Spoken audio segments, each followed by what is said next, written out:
everybody. It's Emily here from Phoenix Gateway.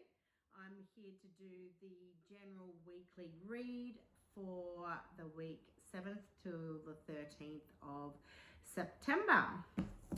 And I'm working with my Sacred Geometry Healing cards. The link will be below to where these can be purchased, as well as a link to the next online Zoom class that I'm doing with the cards, and that is on the 3rd of October. So you are welcome to join that as well. So let's have a little look at what this week entails.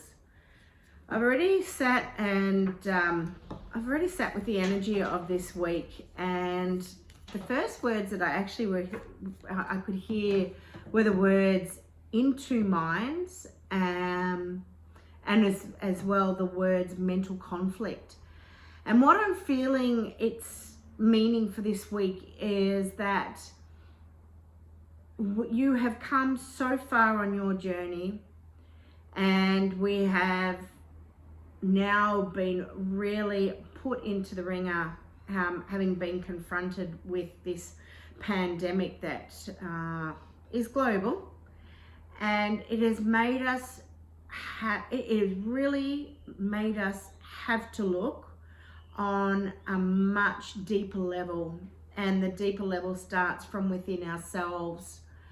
And I'm thinking what this is meaning for those that do resonate with this reading, whatever the cards will bring. Oh, look at that. Bottom of the deck anyway is love frequency, which is the mirror of self. It's about doing self-reflection. It is about doing the mirror work of self, coming into that, coming into the aspect and honoring of the love from within. And then as we do that, it's then what we mirror on the out. And it's also to do with the relationships we attract. So there you go. That may be very pertinent for some people. So I'm feeling that what it's meaning is you have come so far, and you are starting to see things in a much different light. And you're in two minds, and you are feeling the mental conflict, the mental anguish, because deep within inside you, you know what is right for you to do at this point in time, and right now in your life.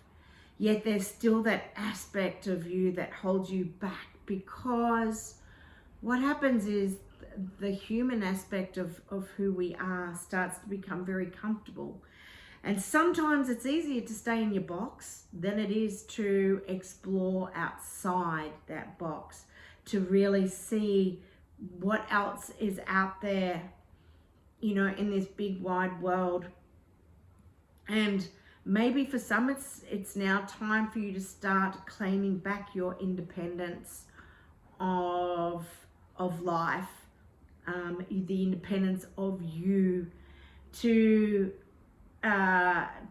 create more autonomy within your life, and to do things the way that you want to be doing them, not to be dictated to by somebody that surrounds you. And look, for others, they will take this on a more global level. It's actually not what I was thinking, but as I'm speaking, I can hear the words, and I guess it's, we've got all things at a global level, and it's even, it's still the as above, so below as above. What happens on an atomic level is then going to happen on a much grander scale. So on a macro, from the micro to the macro.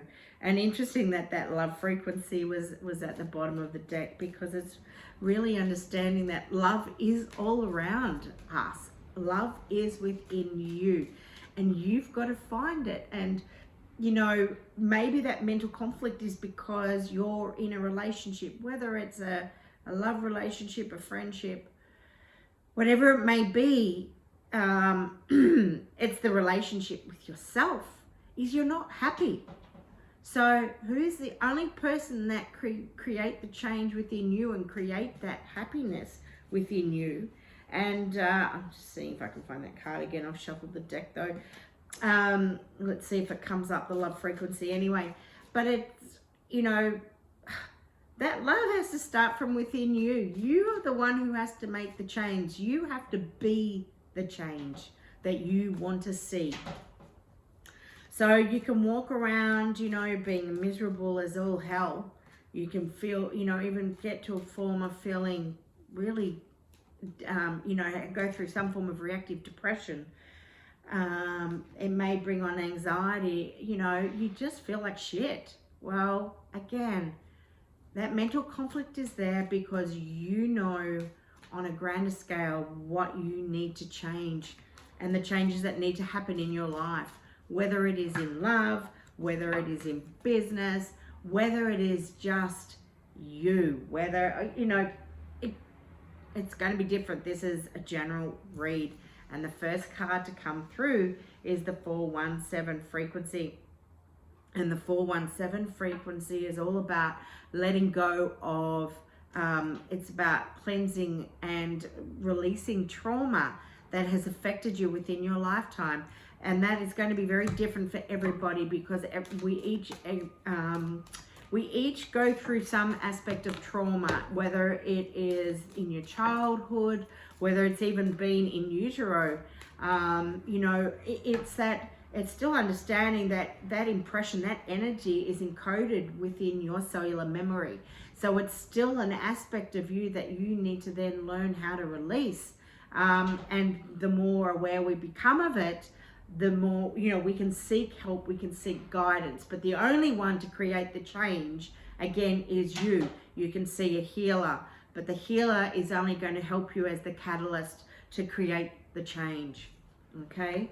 So it is imperative now that you release these traumas, you release these experiences that have really affected you and that you have either brought through your lifetime, for some even past lifetimes, you know, if you do believe in that aspect, and I very much do.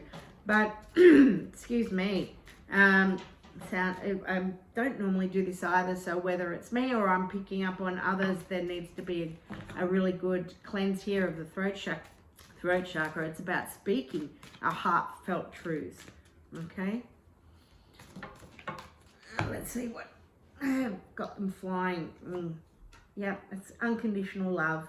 It's coming back into the heart space, and it's so important to come back to the heart space for unconditional love. Are you ready to allow your cup to start overflowing? First and foremost for you, but then that is going to, you know, that love is going to then be like a sonar, and it's then what you can actually throw out to the world, or you can throw out to the, you know, throw out is not the right word, I guess, but I always envisage like this toroidal field that is like a sonar, and it's a sonar of love that is just pulsating out to others from within us. And what I usually do is, and I visualize it actually going out to the world because we so need it. A reminder to keep yourself balanced within this time. And a perfect way to do this is to actually work with the solfeggio frequencies. I create beautiful, energetic, vibrational elixirs. Working with these solfeggio frequencies, you can look at it through my website, which the link will be below as well. You can, I go onto YouTube and I just download, well, I don't download it, I just listen to it, any of the music, and go for what feels right. There are a lot of pieces of music that actually will give you each one of these 9 solfeggio frequencies. Really important now. Go through and create that balance within. We are ever expanding. This is, you know, when we look at Fibonacci is nature's way of expansion. It is all mathematical. Everything is mathematical. And it's saying that, you know, as we grow, we just keep expanding. And it's the mathematical sequence that we see occurring in everything. And it's just that the Nautilus is a perfect example of what it represents. So we are expanding. We are forever evolving. And we are going to evolve more and more and more when we allow ourselves to release that mental conflict that we're feeling, go into go into your heart space, and touch into your intuition and know what you need to do right now. This is time to honor you, because it is time, as we are working on that foundation, we are nurturing it, we are creating, and we are creating the world that we want. We are creating the changes that we want to see within our lives now. Because ultimately we're going to find that happiness from within. And again, if you have a look, joy shows us the octahedron. The octahedron is the element of air, and it pertains to the heart space. Okay, so what we're going to do, we're going to combine, we're going to work within the heart and our sacral. And we're going to, the sacral of the nurturing, the birthing, the creating aspect of ourselves. We're bringing through that inner joy, that heartfelt joy. Work with crystals even. Beautiful crystals of tangerine quartz, rose quartz, mangano calcite, because that can help with the letting go aspect. But any of the kunzite, any of the beautiful pink, green, especially emerald. I'm an emerald fan. To work with the heart aspect as well, and working with the, carnelian even. There's so many choices we can look at when looking at these, and you can see them also at the back of my my card deck as well. I've got a whole list of crystals in there. So I'm going to leave it there, because this has really been a beautiful reading. It's about understanding that you are to be the change that you want to be. And I'm just going to show this as well. Really, really important. This is the bottom of the deck, that we look after our energy. It's about our vitality, and a beautiful stone to work with this particular card is the garnet. Garnet is all about life force. And, we can, through the mental conflict or mental anguish that we may create within ourselves, we can really deplete our energy levels. So it's really, really important to look after your energy. If you are even feeling depleted energetically, take yourself off for a walk. Go take your shoes off, go and plant your feet in the soil. Go, if you're close to the beach, go to the sand, go to the water. Go hug a tree, whatever it is that you have around you, especially in these times. It's not so easy for us all to get out as much as we would like to. So have a beautiful, beautiful week wherever you are. I look forward to speaking with you next week. And bye for now.